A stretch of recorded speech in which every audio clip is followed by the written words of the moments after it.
I'll try and talk loud because I don't have much of a voice. Proud of our guys and the effort that went into winning this game. This is back-to-back games for us on the road where teams have been desperate for a win, and we've been able to gut it out late. And that just speaks to the guys that we have in our locker room. The guys that are playing, the guys that aren't playing. They're totally bought in. They're totally locked in. And this is a group that I enjoy being around every single day. And before I go to answering questions, Chris Holtmann is a hell of a coach. If anybody's got any questions or doubts about that, you're crazy, man. That dude can coach. He's a hell of a coach. He's done it, right? They're struggling this year. That dude can coach, man. So you can get that nonsense and that craziness. You can get it out of my face. I don't know what don't bring that over here to me. Not that you did or anything. And not that anybody cares what my opinion is. My opinion is he's a hell of a coach. Micah, when Funk and Pickett both got 2 fouls, what were you thinking? But what did you say to the players, and what was your plan in your head? Because that hasn't happened before. Yeah, no, it hasn't happened to us very much. And, you trust those guys, right? They're smart. They're pretty heady players. So they're still going to be in tough positions because we can't change our game plan up totally. So they're going to end up in some switches. They're going to end up on some tough covers. You just got to trust that they're not going to, foul unnecessarily, right? Show their hands, slide their feet, box out, do what they need to do, and just force tough shots and not pick up another foul. So I wanted to keep them engaged. You get 5 fouls, 2's not a half. I think 2.5 is. My math is funky. But they still got 3 left. Do what you can to not pick that third up. But I didn't want them to not be aggressive on offense or defense. If they're not being aggressive, then you got to take them out. But they were both being aggressive on both ends. But they weren't in very often in the first half. You just put each of them in a little bit. The rest of the guys had to float their boats. Yeah. What did you tell them? Those guys, they're capable. They're capable, right? When I was getting ready for this game, I talked to our guys about not what Ohio State's doing right now. It's what they're capable of doing, right? That's Cam Winter.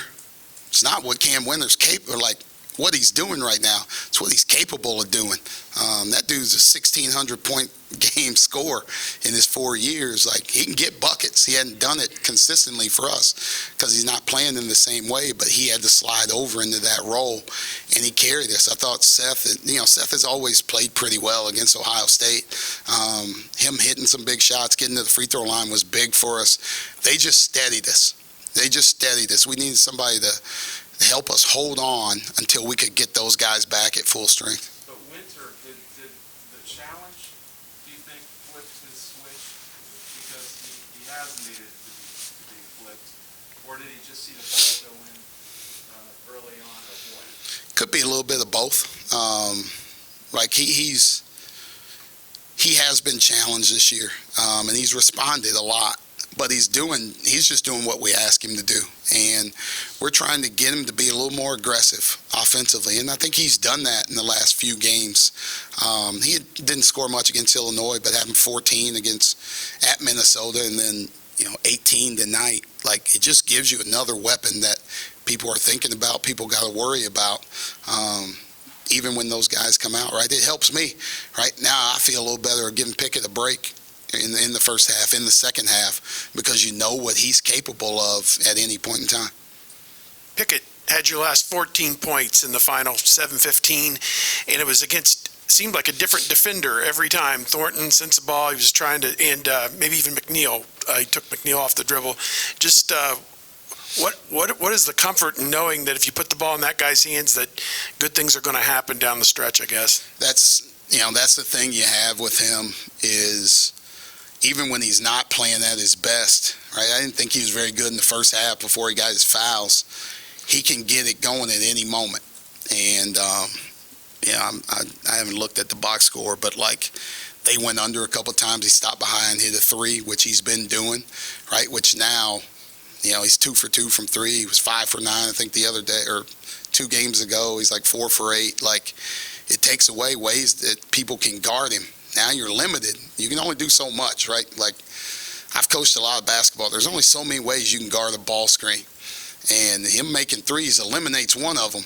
So now you're down to a couple, and then we just figure out what you're doing, and then we just try and get him in the right spots, and he makes plays for us. He's trying to will us every single game to something, just to wins, just to be gutsy and get some wins, and he's doing it.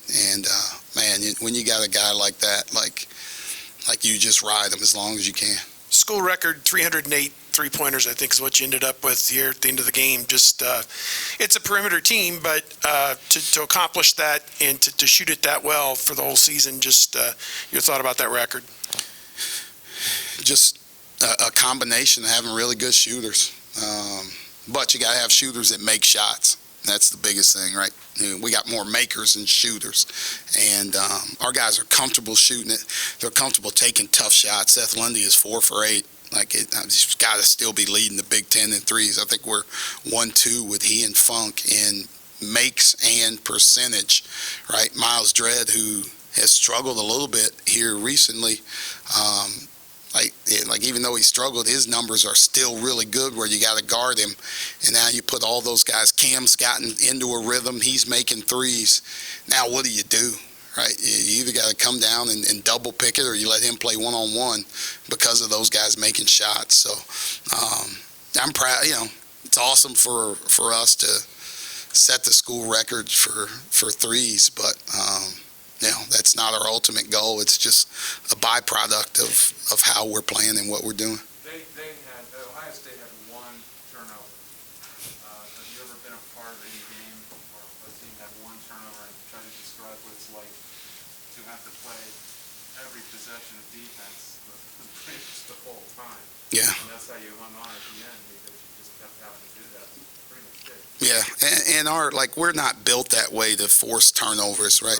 Just because, we're smaller, right? If we're out trying to get steals, if we're in passing lanes now, people are getting biased. They're getting to the rim and they're scoring. Like, we don't have backline help. We don't have Felix Akpara back there blocking shots, and Keba got injured there a little bit late, so he didn't play as much, and everybody was small. So our defense is more about positioning, more about keeping you in front, more about not letting you get angles, taking tough shots, and then we're inside of you when the shot goes up.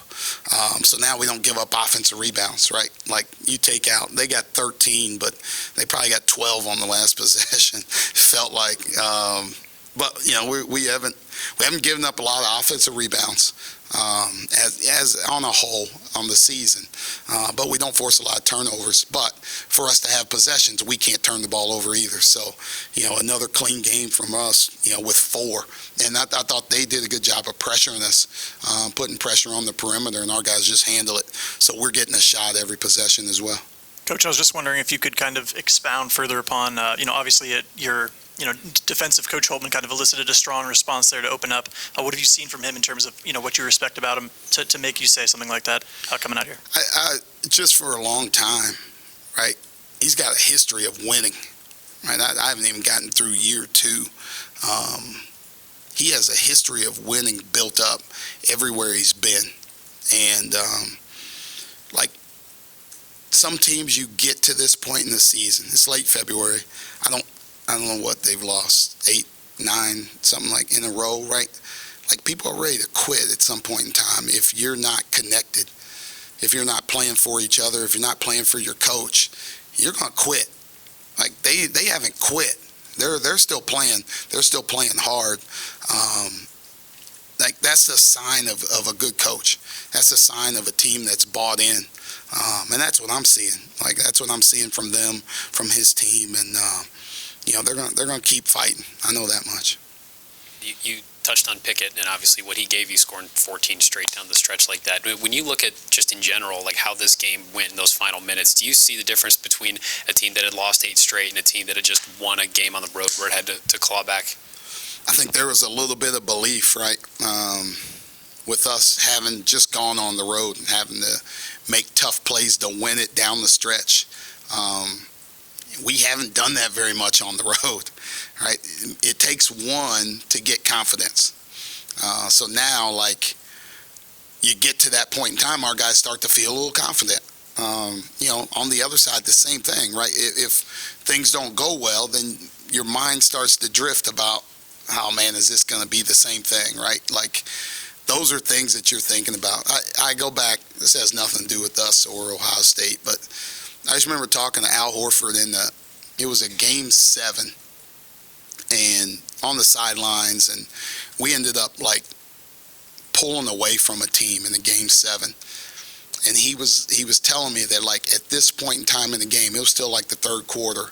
He was like, your mind starts to drift a little bit. You get away from the game and like what's happening in the moment, and you start thinking about, man, is this it? Right? Is this the end? Is this like, they could be thinking about, I don't know, but like your mind might start to drift to the bad more than the good. And I think that's a battle for every college basketball player, is confidence. And it's all you need is a little bit of confidence for something good to happen, and then things can get rolling. Like, we didn't have it. We lost 4 straight, and it just took like one small thing for us to get that confidence back and start believing we were a good team, right? They just need to see something good happen to them, right? Maybe that's, it could be this game, right? We didn't win at Maryland, but we played well in the second half, and we were in the game for a long stretch. They went on a run at the end and knocked us out, but we were playing well, and that spurred us into a win in our next game against Illinois.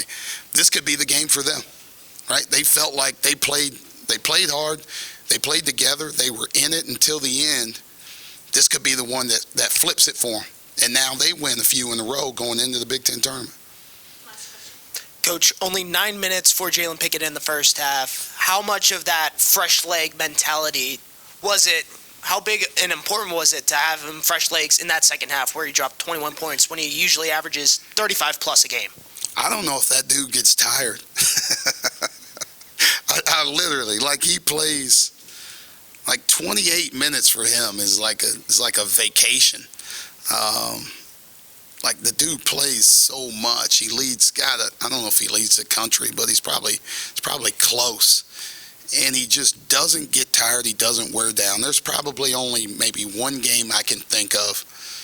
A Wisconsin game at home, I thought he looked tired, right? And that was because of me. Like, I sabotaged him.